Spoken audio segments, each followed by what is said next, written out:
प्रिय साथियों, आज हम देखेंगे अध्याय 4 रासायनिक बलगतिकी केमिकल काइनेटिक्स के प्रश्नों को देखेंगे। प्रश्न बैंक में जो जो प्रश्न हैं हम उनको देखेंगे।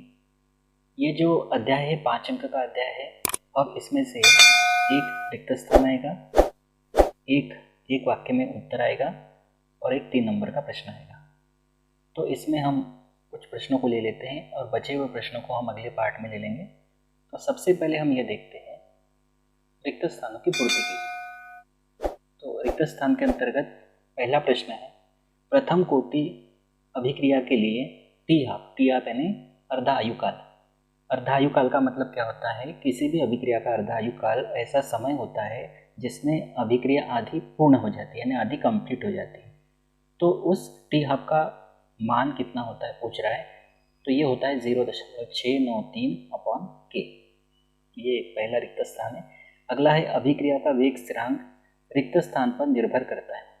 तो अभिक्रिया का जो वेग स्थिरांक है या दर स्थिरांक है या गति स्थिरांक है या रेट कांस्टेंट है, इसको K से प्रदर्शित करते हैं। इस वेग स्थिरांक का मान तापमान पर निर्भर करता है।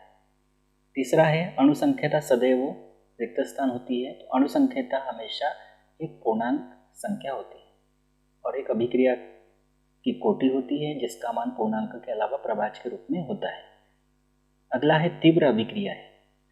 रिक्त स्थान सेकंड से भी कम समय में संपन्न होती है। तो अलग अलग किताबों में अलग अलग मिलेगा। ये कहीं 10⁻⁻8 मिलेगा, कहीं 10⁻�9 या कहीं और अन्य मान भी हो सकते हैं। तो सभी चलेंगे, कोई दिक्कत नहीं। तो हम ध्यान रखेंगे 10⁻⁹ सेकंड। अगला है एक वाक्य में उत्तर दीजिए। तो उसके अंतर्गत इस पर भी एक अंक है। एक वाक्य में उत्तर देने वाला पहला प्रश्न है, शून्य कोटि की अभिक्रिया के लिए एक उदाहरण दीजिए। तो हमने उदाहरण लिया, हाइड्रोजन गैस क्लोरीन गैस के साथ सूर्य प्रकाश से जो फोटोन मिलता है अश्मीय ऊर्जा का, इसकी उपस्थिति में क्रिया करते हैं। तो 2 हाइड्रोजन 2 क्लोरीन के साथ क्रिया करके 2HCl बनाते हैं। तो ये शून्य कोटि की अभिक्रिया का एक उदाहरण है। और आप एक बात ध्यान रखना, अधिकांश अभिक्रियाएं जो सूर्य प्रकाश की उपस्थिति में यानी HNO की उपस्थिति में होती है या उत्प्रेरक की उपस्थिति में होती है, उन अभिक्रियाओं के लिए अभिक्रिया की कोटि जनरली शून्य ही होती है। दूसरा है द्रव्य अनुपाती क्रिया के नियम का प्रतिपादन किसने किया, यानी किन्होंने दिया? ये दिया 2 वैज्ञानिकों ने, गोल्डबर्ग तथा वागे, इन दोनों ने दिया। अगला है द्वितीय कोटि की अभिक्रिया के लिए दर स्थिरांक की इकाई लिखिए। तो ये इकाई होती है mole inverse, litre, second inverse. मैं आप लोगों को शून्य कोटि, प्रथम कोटि, द्वितीय कोटि, तृतीय कोटि, इन चारों कोटि की अभिक्रियाओं के लिए ये मात्रक कैसे निकालते हैं वीडियो के आखिर में बताऊंगा। और 3 से ज़्यादा कोटि की अभिक्रियाएं नहीं होती। आप कारण पता करना क्यों नहीं होती, और अगर पता चले तो कमेंट बॉक्स में ज़रूर बताना। लेकिन ये ध्यान रखना कि 3 से ज़्यादा कोटि की अभिक्रियाएं होती ही नहीं।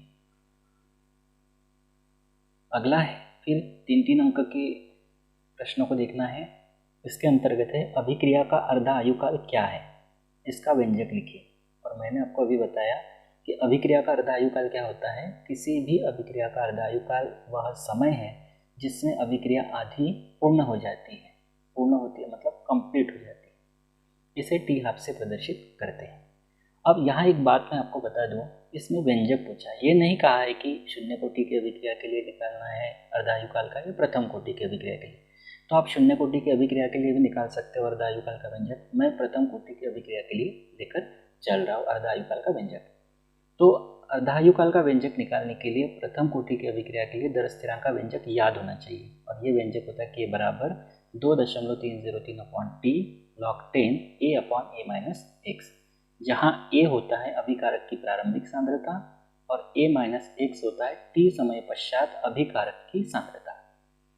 A भी अभिकारक है, A-x भी अभिकारक है, लेकिन A अभिकारक तब है जब अभिक्रिया शुरू नहीं हुई है और A-x तब है जब उत्पाद X बन गया है, तब बचा हुआ अभिकारक है। इसको नाम दिया समीकरण नंबर 1।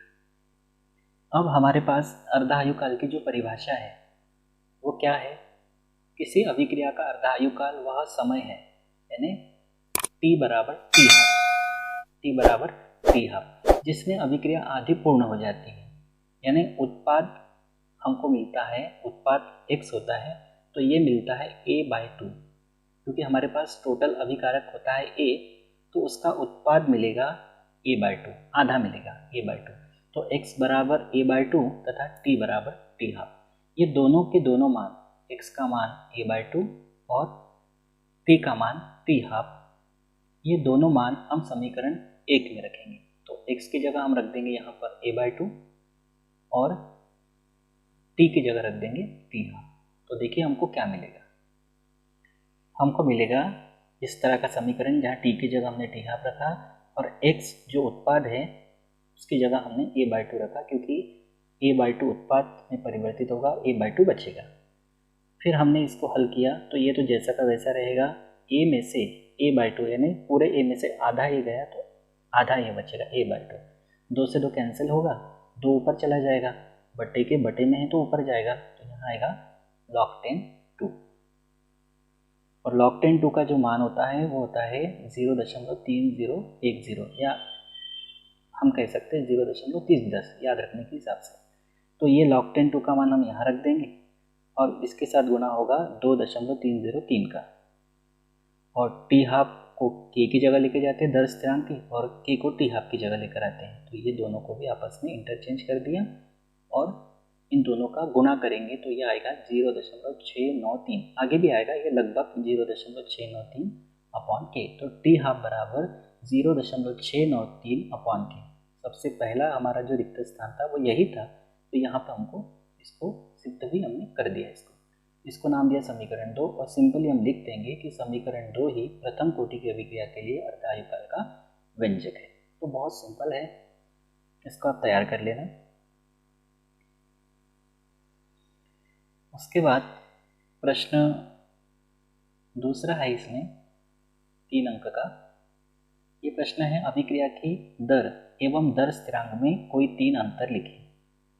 तो अभिक्रिया की दर और दर स्थिरांक दोनों में अंतर देना है। तो एक अंतर हमने लिया है, अभिक्रिया की दर अभिकारकों की सांद्रता पर निर्भर करती है। अभिकारकों की सांद्रता पर निर्भर करती है ना, अभिकारक की सांद्रता कितनी है उस पर निर्भर करती है, जबकि दर स्थिरांक का मान अभिकारकों की सांद्रता पर निर्भर नहीं करता है। ये पहला अंतर। दूसरा, अभिक्रिया की दर की जो इकाई होती है वो फिक्स होती है, मोल, लीटर इनवर्स, सेकंड इनवर्स। लेकिन दर स्थिरांक की जो इकाई है वो अभिक्रिया की कोटि के अनुसार बदलती है। यानी शून्य कोटि की अभिक्रिया के लिए दर स्थिरांक की इकाई अलग, प्रथम के लिए अलग, द्वितीय के लिए अलग, तृतीय के लिए अलग, यानी अभिक्रिया की कोटि पर निर्भर करती है, उसके अनुसार बदलती है।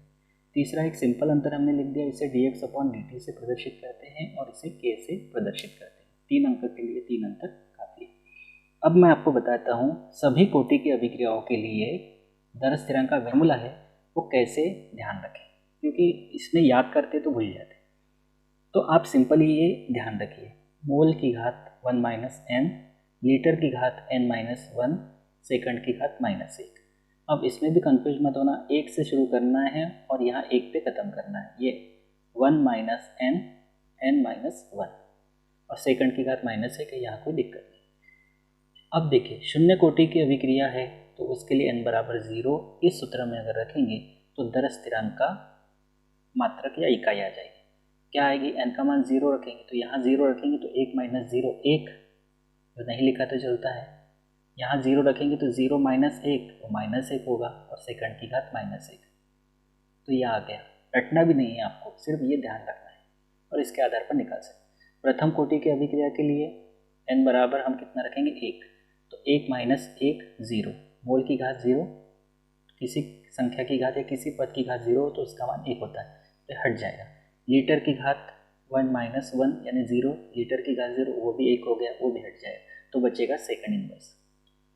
द्वितीय कोटि की अभिक्रिया के लिए n बराबर 2, तो यहाँ 2 रखेंगे तो 2 बड़ी संख्या है तो 2 में से 1 जाएगा तो 1 बचेगा -1, यहाँ 2 में से 1 गया तो 1 बचेगा, 1 नहीं लिखा तो चलता है, -1 लिखना जरूरी है, 1 नहीं लिखा तो चलता है, तो लीटर और सेकंड इनवर्स।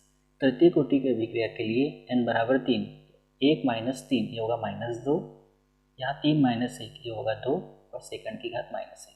तो इस तरह से आप बिना रटे सिर्फ ये फार्मूला याद रखिए और इसके आधार पर 3 कोटि तक के लिए दर स्थिरांक की मात्रक निकालनी चाहिए। तो ये वीडियो हम यहीं पे छोड़ते हैं और इसका जो बचा हुआ पार्ट है या बचे हुए क्वेश्चंस हैं वो अगली वीडियो में हम कंप्लीट कर लेंगे। तो बस आज के लिए इतना ही, मिलते हैं फिर अगली वीडियो में। Thank you.